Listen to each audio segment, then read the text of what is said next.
إله إلا الله لا إله إلا الله لا إله إلا الله ما لنا رب سواه.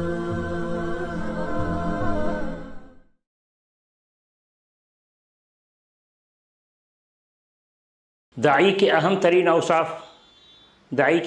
اوصاف کے لیے 2 آیتیں ہیں، ان کو پڑھتے چلے جائیے، کافی لمبی چوڑی آیتیں ہیں. ایک تو ہے وعباد الرحمن الذین یمشون علی الارض ہونا وَإِذَا خَاطَبَهُمُ الْجَاهِلُونَ قَالُوا سَلَامًا. آیت آگے پڑھتے چلے جائیے.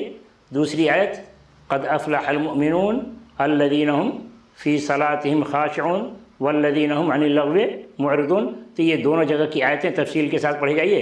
داعی کے سارے اوصاف تقریباً وہاں جمع ہو گئے ہیں اختصار کے ساتھ.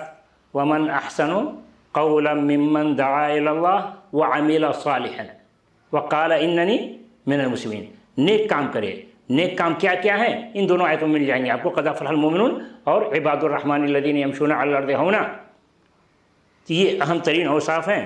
اور داعی اس حد تک اسلام کا پابند ہوگا کہ اپنے آپ کو نمونہ کے طور پر پیش کرے. وقال اننی من المسلمین.